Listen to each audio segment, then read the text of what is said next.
मंगलमय मंगल करण वीतराग विज्ञान।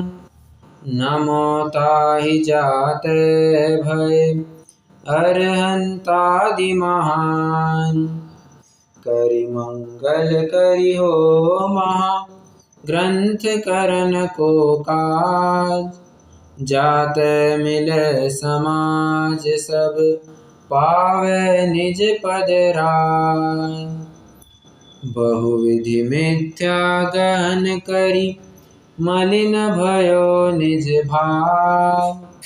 ताको होत अभाव है सहज रूप दर्शाव। ज्ञान योग मीमांसा के अंतर्गत हमारी चर्चा चल रही है। कल अपन ने 4 बिंदुओं की चर्चा की थी और उसके माध्यम से जैसे हमने कल चर्चा भी की थी कि वो अपनी रिस्पॉन्सिबिलिटी हटाना चाहता है, वो रिस्पॉन्सिबिलिटी जिम्मेदारी नहीं लेना चाहता है और कहता है ये सब ये शरीर का धर्म है, ये तो प्रारब्ध अनुसार होता है, ये तो ईश्वर की इच्छा है और हम विकल्प करके क्या भी कर सकते हैं। ऐसी 4 बातें कह करके वो स्वच्छंद प्रवृत्ति करना चाहता है। परंतु फिर पंडित साहब ने बराबर उसको आड़े हाथ लिया और चारों बातों का 4 तर्कों से खंडन किया। वो कहता है आप जान मतलब 4 बातें ऐसी कही पंडित जी ने। आप जान कर प्रवर्तता है और शरीर का धर्म बतलाता है। एक, स्वयं इच्छा से करता है और ईश्वर की इच्छा बतलाता है, हालांकि तीसरा पॉइंट है। और दूसरा पॉइंट ये है स्वयं उद्यमी होकर कार्य करता है और प्रारब्ध अनुसार बतलाता है। और लास्ट पॉइंट ये बताया था स्वयं विकल्प करता है और कहता है कि हमको तो विकल्प नहीं करना, सो देखो झूठ ये। और ऐसे ही कुछ प्रकरण हमने कल थोड़ा सा 7वें अधिकार के माध्यम से भी पढ़ने की कोशिश की थी, थोड़ा 9वें अधिकार के माध्यम से भी पढ़ने की कोशिश की थी और यही बातें वहाँ पर भी उभर कर आ रही थी। एक वहाँ पर पुरुषार्थ प्रेरक एक कथन वहाँ पर किया गया था और ये स्वीकार करने को बाध्य किया था, ये क्रोधादि तेरे ही है। अगर क्रोधादि तेरे ना होते तो आचार्य कोई मैं शब्द का प्रयोग नहीं करना चाहता बट ठीक है, आचार्य कोई इतने अज्ञानी थोड़ी ना है कि राग द्वेष आदि को तेरे कह करके तुझे कुछ गलत संदेशा दे। आचार्य इतने अज्ञानी, आचार्य ने बराबर सोच समझ करके कहा है। और बाबा ये तो नयों की अपेक्षा हुआ करती है, ये तो एक नए की अपेक्षा है कि तीसरे नए से थोड़ा 5 मुख्यता से बात करें तो 5वें नए से ये रागादि तेरे कहे जाते हैं। तू रागादि रूप ही परिणमित हुआ है, तू ही रागादि रूप परिणमित हुआ है, ये एक प्रकार से 5वें नए से कहने में आता है। ये थोड़ा सा देखना पड़ेगा। समयसार गाथा 125। कोहु अजुत्ते कोहो माणु अजुत्ते अमाण में वादो। माऊ अजुत्ते माया लोहु अजुत्ते अवधि लो। वहाँ पर पूरा 5वें नए का एक प्रकरण चला है और कहते हैं क्रोध से परिणमित आत्मा क्रोध ही है, क्रोध ही नहीं क्रोध ही है। जिस प्रकार अग्नि से परिणमित तवा वो अग्नि ही है, वो कोई तवा नहीं है अभी कोरा, वो अग्नि ही है। मान से परिणमित आत्मा मान ही है, माया से परिणमित आत्मा माया ही है और लोभ से परिणमित आत्मा लोभ ही है। लोभी भी नहीं कहा, लोभ है, ये तुम्हें जानना चाहिए। और इस प्रकार से कह करके उसके भ्रम का निवारण करना चाहा था। यही बातें कुछ ये ब्रह्मवादी भी कहता है, आपको हम तो विकल्प नहीं करना चाहिए, जो कुछ भी होता है ईश्वर की इच्छा से होता है, प्रारब्ध अनुसार कार्य होता है और ये तो शरीर का धर्म है, ये इसमें विषय भोग भोगे तो क्या है, ये शरीर मांगता है, विषय भोग मांगता है और इसकी पूर्ति ना करे तो शरीर की कितनी खराब हालत हो जाएगी। ये स्वीकार तो ये शरीर का धर्म है, ये तो करना पड़ता है, ऐसा कह के करके स्वयं विषय भोगों में प्रवृत्ति करता है, जो कि बिल्कुल भी स्वीकृत नहीं किया गया। 4 तर्कों के माध्यम से उनका खंडन किया गया था। ये एक अपना प्रकरण हो गया है। आज अपन को थोड़ा आगे बढ़ना है। आज थोड़ा सा हट करके थोड़ा अलग टॉपिक चलेगा। जैसे मैंने कल कहा था निश्चयभाषी भी 2 प्रकार के बताए गए हैं। 7वें अधिकार में जब अपन निश्चयभाषी की चर्चा करेंगे तब उसमें 2 प्रकार के निश्चयभाषी है। एक जो मैं शुद्ध हूँ पर्याय में भी शुद्ध हूं, ऐसा मान करके स्वच्छंद प्रवृत्ति करता है, स्वच्छंद प्रवृत्ति करता है। और दूसरा, वो जो किसी भी प्रकार से कुछ क्रिया आदि करने, स्वच्छंद प्रवृत्ति नहीं करता बट कुछ क्रिया आदि भी नहीं करता है, और जानने को भी वो क्या कहना चाहिए, थोड़ा हिचकिचाता है। अरे इस विषय को जान लिया तो बंद हो जाएगा, अरे इस विषय को जाना तो बंद हो जाएगा, अरे उस ये सुना, ये कुछ किया तो बंद हो जाएगा। अरे बाबा, उसको फिर वहां कहा था बंद जानने से नहीं होता, बंध तो राग द्वेष आदि परिणामों से हुआ करता है। बराबर। ये ऐसी कुछ बात, ये जो दूसरे प्रकार का निश्चय भाषी बताया ना, ऐसी थोड़ी बहुत कुछ बात ये आपको अभी वाले जो ज्ञान योग मीमांसा की चर्चा चलेगी उसमें आपको देखने को मिलेगी। अब वो कहता क्या है, अब प्रकरण में प्रवेश कर रहे हैं। अब वो कहता है कि नहीं नहीं, किसी एकांत स्थान भी नहीं, पवन की साधना करता है, पवन आदि की साधना करता है और कहता है कि मैं ज्ञानी हो गया हूँ। क्या कहता है? हाँ, पवन आदि की साधना करता है, पवन आदि की साधना करता है। अब समझना, यहाँ पर आदि लिखा है, आदि लिखा है मतलब जल, अग्नि, वायु, एक प्रकार से ये जितने भी स्थावर आदि हो गए, ये इनकी बात करते हैं। इनकी तपस्या करके, इनकी साधना करके स्वयं को ज्ञानी मानता है। कहता है कि मैंने ईड़ा, पिंगला, सुषुम्ना, नादि आदि नासिकाओं के द्वारा ये ऐसी हवा लो, ये ऐसी हवा छोड़ो, और इस नाभि के ऊपर फोकस करो, ये शरीर के इस अंग के ऊपर फोकस करो। तो ऐसा कह के करके, हाँ सॉरी, शरीर का अंग यहाँ पर नहीं, एक्सट्रीमली सॉरी, शरीर का अंग यहाँ पर नहीं, वो अगले पॉइंट में है। तो किसी वर्ण आदि को फोकस करवा के वो कहते हैं कि इसको फोकस करो, और धीरे धीरे धीरे धीरे धीरे धीरे तुम जैसे जैसे उसके ऊपर कॉन्सेंट्रेशन लगाते जाओगे, धीरे धीरे तुम्हें आत्मानुभूति प्राप्त होने लग जाएगी। अरे मतलब ये तो ऐसी बात वो दिए ना, समय सार में भी कितने सारे उदाहरण दिए, अमरचंद्र स्वामी ने आत्मख्याति में इतने सारे उदाहरण दिए। कहते हैं भूतावेश, ध्यानावेश, ये भैंसे का, ये सारे उदाहरण दिए या नहीं दिए? कितने जनों को थोड़ा सा है बाबा इसके बारे में आइडिया? कुछ भूतावेश और ध्यानावेश ऐसे कुछ उदाहरण दिए हैं, है ज्ञान में आपको? ये बहुत बढ़िया, बहुत बढ़िया। ये आप देखेंगे तो 90s, अर्ली 90s, मतलब शायद 92, 93, 94, समय सार की 92, 93, 94 लगभग इस गाथा के आसपास आपको ये उदाहरण मिलेंगे। अगर किसी को उत्सुकता है, थोड़ी जिज्ञासा है, आप अवश्य उसको पढ़ सकते हैं। मैं तो कहूँगा आप एक बार पढ़ जरूर लीजिएगा। तो कहता है कि ये इस प्रकार ध्यान लगाता है, इस प्रकार से वो साधना करता है, और कहता है कि ये सब करने से ना सज्ञान प्राप्त होता है, बोधि ज्ञान प्राप्त होता है, एक प्रकार से कहे तो भेद ज्ञान होता है, सम्यक ज्ञान प्रकट होता है, ऐसा उसका कहना है। परंतु पंडित साहब कहते हैं ठीक है होता होगा, परंतु इसमें तत्किम, इसमें विशेष क्या है? क्योंकि तेरा ध्यान तो फिर से किन्हीं वर्ण, किसी स्पर्श या किसी अन्य विषय को लेकर के, किसी बाह्य विषय को लेकर के तुमने अपनी साधना का विषय बनाया था, जबकि साधना का विषय तो आत्मा होना चाहिए था ना। तुमने बाहरी पदार्थ क्या बनाए? ये ईड़ा, पिंगला, सुषुम्ना आदि, ये सब क्या तुमने लक्षण बना रखे हैं? ये चिन्ह क्या बना रखे हैं कि इसके ऊपर फोकस करोगे, इसके ऊपर ध्यान धारणा करोगे तो तुम्हारा काम हो जाएगा। अरे बाह्य दृष्टि जब बाहर में पड़ेगी तो श्रद्धान अंदर में होगा, ये कैसे कह सकते हो? दृष्टि बाहर पड़ेगी तो तुम्हारा लक्ष्य भी पर सापेक्षी हो जाएगा, और जब तुम दृष्टि स्व में करोगे तब तुम्हारी स्वदृष्टि हो जाएगी, तब तुम्हारा सम्यक दर्शन हो जाएगा। ये तुमको मानना पड़ेगा। और ठीक है, अपन थोड़ा भी पढ़ते हैं यहाँ से।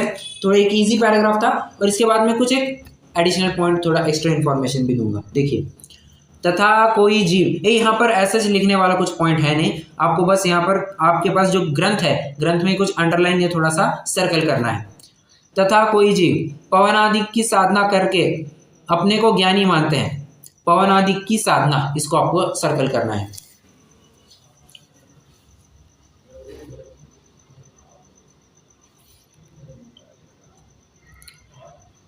पवनादि की साधना करके अपने को ज्ञानी मानते हैं। वहाँ ईड़ा, पिंगला, सुषुम्ना, नासिका द्वार से पवन निकले। वहाँ वर्णादि भेदों से पवन ही की पृथ्वी तत्वादि रूप कल्पना करते हैं।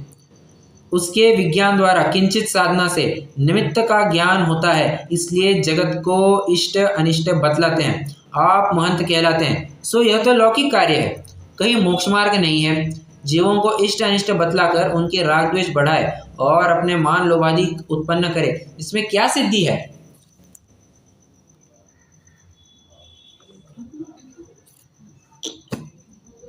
पंडित जी साहब कहते हैं, देखो पंडित जी साहब के भी आपको शैली को थोड़ा मानना पड़ेगा। मतलब विशेष बात ऐसी है, वे ये नहीं कहता, पंडित साहब ये नहीं कहते ए चुप रहे, ये कुछ नहीं होता और ऐसा कुछ नहीं होता है, तुम जो कह रहे हो ना सब फालतू बातें, थोती बातें, ये सब बातें हमारे पास मत किया करो। पंडित साहब ऐसा नहीं कह रहे। पंडित साहब कहते हैं हाँ होता है, किसने नहीं कहा, बिल्कुल होता है। मतलब ये साधना करने से, वो करने से ये इसकी सिद्धि होती है, ये इष्ट वस्तु की प्राप्ति होती है। जिस प्रकार वो था ना, ये स्वर्णहास खड़ग की कौन सिद्धि कर रहा था?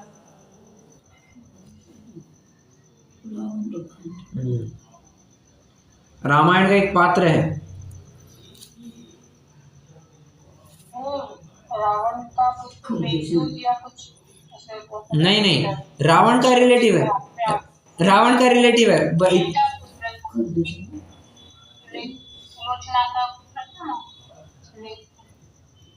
नाम याद नहीं आ रहा, फिर वो लक्ष्मण जी के हाथ में आ गई थी। हाँ बराबर शंभू कुमार, शंभू कुमार कौन था? ये रावण का भांजा था, ठीक है। उसकी बहन चंद्रनखा, अरे अन्यमति शूर्पणखा कहते हैं, जिनागम में चंद्रनखा ये नाम आता है, ठीक है। नाम कहते हो शूर्पणखा कहते हैं, बट जहां तक मैंने पढ़ा है रावण की बहन का असली नाम चंद्रनखा था, शूर्पणखा नहीं था, ठीक है। तो शूर्पणखा और उसका पति कौन? खरदूषण, इन दोनों का पुत्र था वो शंभू कुमार। और 12 वर्ष से, क्या कहा, 12 वर्ष से वो साधना कर रहा था, तपस्या कर रहा था, किसकी? स्वर्णहास खड़ग की प्राप्ति हो जाए। तो पंडित साहब कहते हैं इसमें क्या आश्चर्य है, ये तो होता है, हमने मना कब किया है? ये साधना आदि करने से कोई इष्ट सिद्धि होती है, हमने कब मना ही किया ही नहीं था।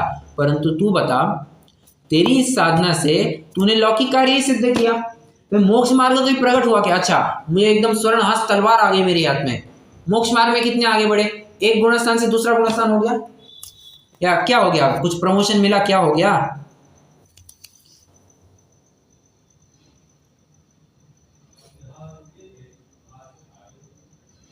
कुछ बताइए। नहीं, कुछ नहीं मिला। उल्टा नरक में गया होगा शायद, क्योंकि ऐसी मौत मरा है वो। बांस के वृक्षों में बैठा था और लक्ष्मण ने बस धार चलाने के लिए बांस के उन वृक्षों में से तलवार चलाई और सिर धड़ से अलग हो गया और प्राणांत हो गया ना ऐसे में। मतलब क्या सिद्धि करने वाला था और किसके हाथ चली गई वो?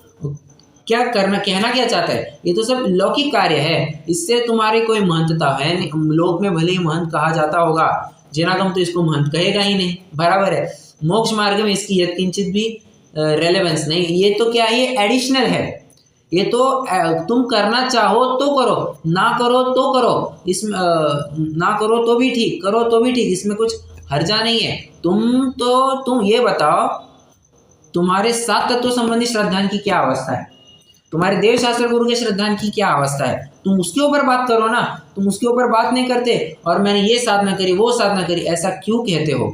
मोक्ष मार्ग तो इससे कुछ भी फलित नहीं होता है और वरन तुम राग द्वेष बढ़ाने का ही काम करते हो, ये तुमको समझना पड़ेगा।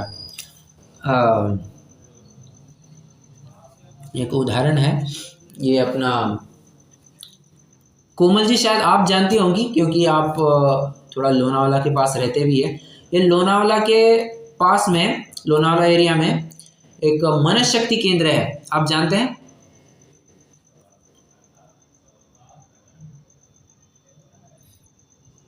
नहीं भैया जी, जानती नहीं। कोई किसी और ने बाय चांस ये नाम सुना है, मनस शक्ति केंद्र? वो विपासना सुना है, विपासना का होता है। हाँ वो होता है, वो भी होता है, बराबर वो भी होता है। मैं एक और बात कह रहा हूँ, विपश्यना की बात आप बिल्कुल सही है कि मतलब विपश्यना ये एक प्रकार से बौद्धों का टर्म है। विपश्यना ये टर्म बौद्ध यूज करते हैं, और फिर आज कई तादाद में ये हिंदू, जैन, अजैन सब बौद्ध में परिवर्तित हो रहे हैं, और विपश्यना को इतने बड़े बड़े प्रोग्राम्स आयोजित कराते हैं, मतलब उसकी हद नहीं। और उसमें फिर ध्यान धारणा आदि कराते हैं, और सब ये सब बातें चलती है। हाँ, बट मनशक्ति केंद्र भी एक है वहाँ पर लोनावला में।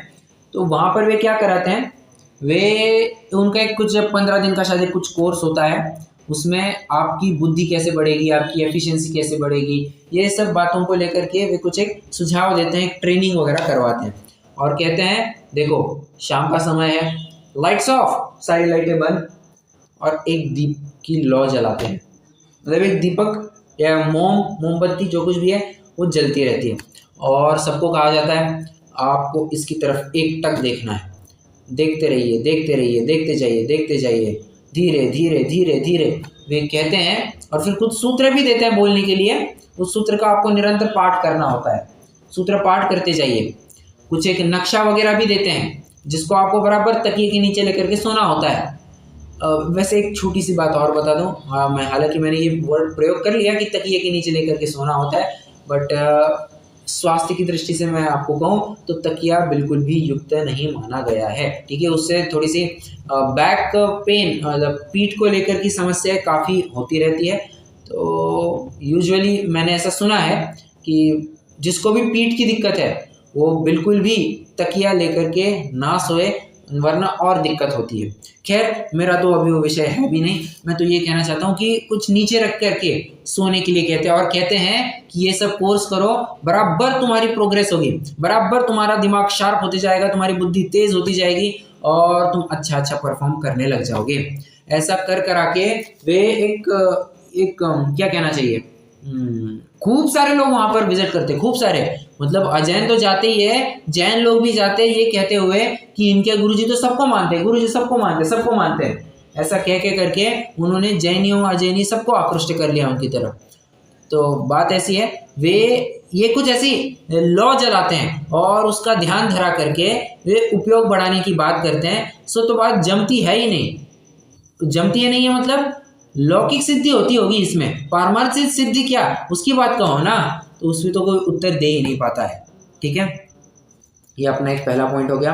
अब दूसरा पॉइंट देखिए, तथा प्राणायामादिक साधन करे, पवन को चढ़ाकर समाधि लगाई कहे। अब यहाँ पर थोड़ा सा ट्विस्ट आएगा। पहला पॉइंट क्या था, पवनादि की साधना, क्या कहा, पवनादि की साधना, ये वाला पॉइंट था। अब यहाँ पर पवन को चढ़ाकर समाधि लगाना, ऐसा कहते हैं। एक कोई तो भी एक अन्यमति के एक महाराज है, थे या है अब देखना पड़ेगा, बट उन्होंने क्या किया, वे जल समाधि ली, मतलब हवा ली उन्होंने और पानी में अंदर बने रहे, लगभग आधा घंटा 45 मिनट पानी में बने रहे। आप कितने जनों ने स्विमिंग वैसे की है, मतलब तैर चुके हैं वे?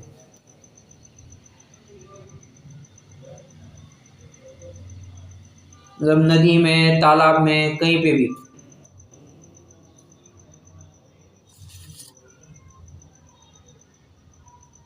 किसी ने तैरा नहीं है क्या, मतलब? अगर वैसा है तो फिर एक दृष्टि से बहुत अच्छी बात है, उतने अनछने जल का पाप बच गया आपका, मतलब उतना पाप बंद नहीं हुआ, चलो बहुत अच्छा। बट वैसे मैं भी तैरा नहीं हूँ, क्या तालाब वगैरह में, बट एक जो छोटे स्विमिंग पूल वगैरह होते हैं उसमें तो ज़रूर बस पानी में गया हूँ और बाहर आया हूँ, बट बाकी उसके ऊपर कुछ नहीं, मतलब ऐसा प्रोफेशनल स्विमर के जैसा कोई तैराक तो मैं भी नहीं हूँ। और अब तो पानी को लेकर के थोड़ी मुझे दिक्कत भी होती है, पानी में थोड़ा सा कहीं जाऊँ मुझे बहुत दिक्कत होने लगती है। तो खैर वो अपनी बात है भी नहीं।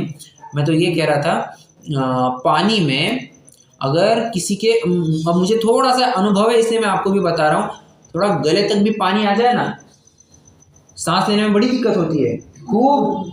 हाँ हाँ, और एक और मतलब हमारी माता जी हमें घटना याद दिला दी है। पानी का क्या? पानी का एक प्रेशर हाँ बराबर, वो पानी का एक प्रेशर होता है और फिर उसको लेकर के सांस लेने में भी बहुत दिक्कत होती है, बहुत दिक्कत, मतलब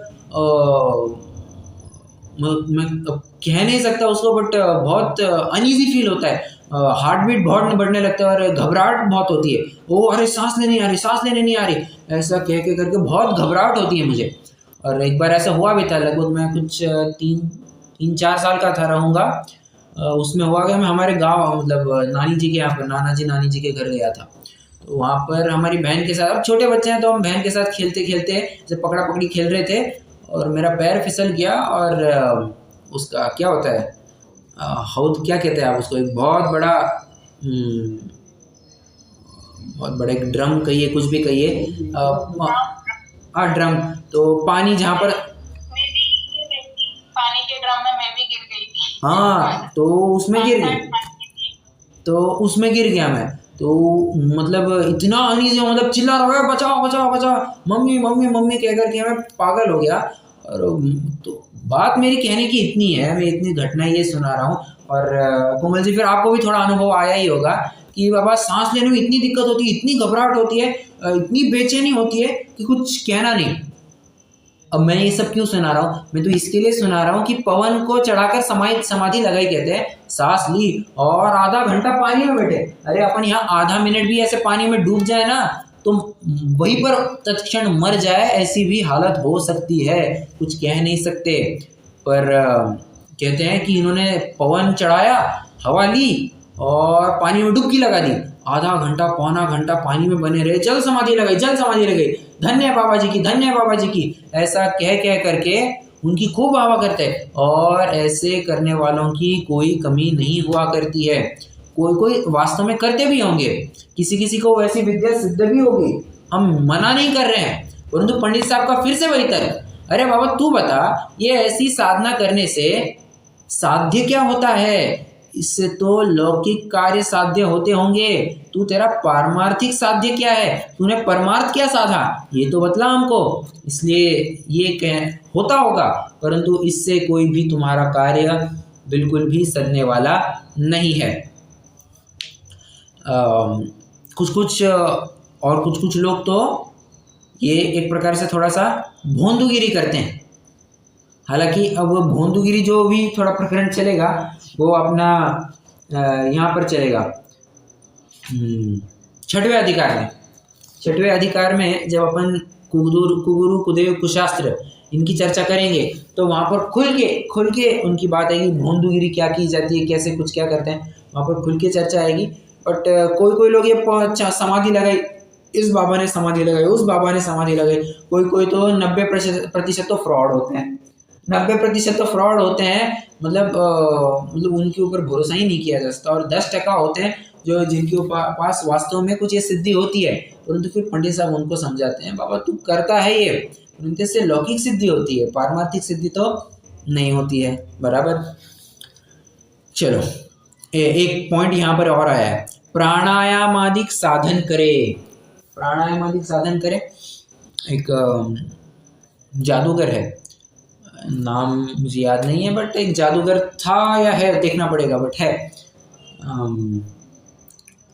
वो ऐसे स्टेज शोज करता था, शायद भैरवी जादूगर ये नाम होना चाहिए, भैरवी जादूगर, देख लेना। तो वो था लगभग 75-80 साल का, लगभग 75-80 साल का था। और अगर आप उसको देखेंगे ना आपको लगेगा नहीं ये 75-80 साल का है, 35-40 साल का लगभग, मतलब आधी उम्र, लगभग आधी युवा जैसा, एकदम काले बाल, उसका फ्रेश ऐसा चेहरा, मतलब एकदम तरोताजा। कोई देख करके कहे ही ना कि अरे ये तो कोई इतना बुढ़ा आदमी है, ये बुढ़ा नहीं, एकदम जवान दिखता था, एकदम टिप टॉप।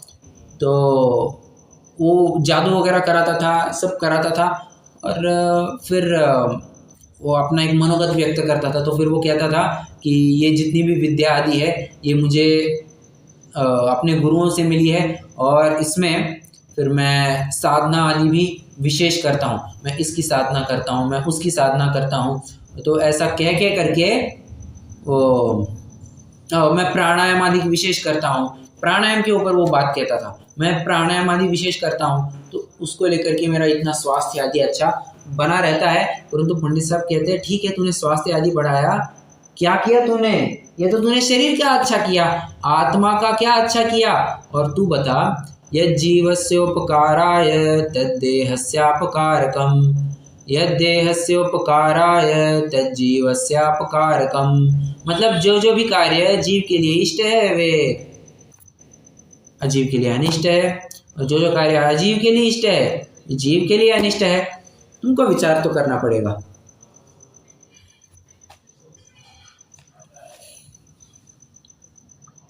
आइए एक पैराग्राफ पढ़ लेते हैं यहाँ से।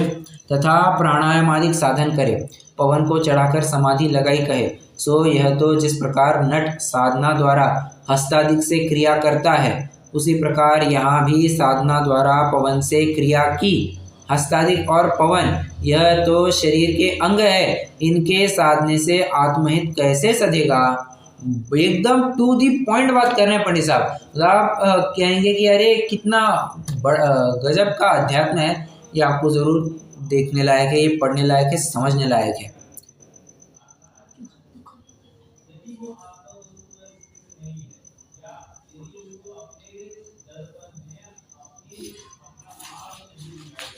चलो यहाँ पर आपको सर्कल करना है, पवन को चढ़ाकर समाधि लगाई।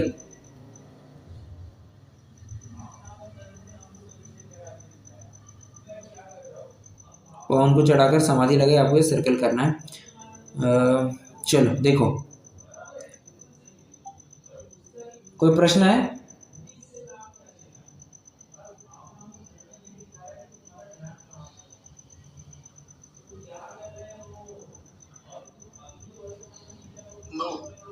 ओके चलो, अभी एक पैराग्राफ आगे बढ़ते हैं। अब वो कहता है नहीं अभी एक चाहे तो अलग सा पॉइंट भी बन सकता है या फिर उसी का कंटिन्यूशन भी बना सकते हैं, कोई दिक्कत नहीं। बट सामने वाला क्या कहता है? सामने वाला मतलब ब्रह्मवादी कहता है कि ये सब करेंगे ना तो मन का विकल्प मिटता है, एक सुख उत्पन्न होता है, दो और यम का वशीभूतपना नहीं होता, तीन सो यह मिथ्या है। क्या कहा? मन का विकल्प मिटता है, सुख उत्पन्न होता है, यम के वशीभूतपना नहीं रहता। अब पंडित साहब कहते हैं बाबा जब भी तू निद्रा में होता है तो निद्रा में तो चेतना की प्रवृत्ति मिटती है, उसी प्रकार पवन साधने से यहाँ चेतना की प्रवृत्ति मिटती है, वहाँ मन को रोक रखा है, कुछ वासना तो मिटी नहीं है, इसलिए मन का विकल्प मिटा नहीं कहते। और चेतना बिना सुख कौन भोगता है, इसलिए सुख उत्पन्न हुआ नहीं कहते। तथा इस साधना वाले तो इस क्षेत्र में हुए हैं, उनमें कोई अमर दिखाई नहीं देता, अग्नि लगाने से उसका भी मरण होता दिखाई देता है, इसलिए यम के वशीभूतपना नहीं है। अभी यम के वशीभूतपना क्या है? वो कहता है कि अगर हमने अच्छा कार्य वगैरह किया तो यम हमको कम सज़ा देगा, हमें कम दंड देगा, हमें सद्गति में ही हमारी नौकरी लगवाएगा, ऐसा कहता है। तो बात ऐसी है कि इसमें भी क्या सॉरी एक्सट्रीमली सॉरी, यहाँ पर आश्चर्य वाली बात नहीं है। ये तो तुम कहते हो ये साफ साफ मिथ्या है, साफ मिथ्या, ये पॉसिबल ही नहीं है, ठीक है? क्योंकि मन का विकल्प मिटता है, तो मन के विकल्प को मिटाने के लिए तुमने किसी और सहारे का आश्रय लिया, किसी और वस्तु का आश्रय लिया, एक विषय नहीं, तुमने दूसरे विषय का आश्रय लिया। तो बात तो वही की वही रही ना। और दूसरा कहता है सुख उत्पन्न होता है, सुख उत्पन्न होता है तो सुख भी कौन सा? शारीरिक सुख, आत्मिक सुख। तो ये भी एक विचार करने लायक बिंदु है। और यम के वशीभूतपना नहीं होता, मतलब बाबा यम कुछ करेगा धरेगा, ये इसका बराबर से खंडन हो जाता है, ठीक है? देखो यहाँ तक तो अपना एक प्रकरण हो गया है, अभी मैं थोड़ा और खींचना नहीं चाहता हूँ, आज अपन थोड़ा यहीं पर रुक जाएंगे, क्योंकि कल से एक नवीन टॉपिक चालू होने वाला, मतलब इसी के अंतर्गत एक नवीन टॉपिक चालू होने वाला है। कल अपन पूरा प्रयास करेंगे कि ज्ञान योग मीमांसा कंप्लीट हो जाए, और फिर देखते हैं। कोई प्रश्न हो तो ज़रूर पूछ सकते हैं।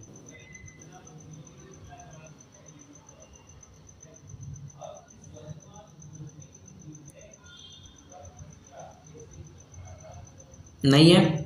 चलिए अपन जिनवाणी स्तुति करते हैं, आज रुक जाते हैं, तो आज थोड़ा जल्दी रुकते हैं।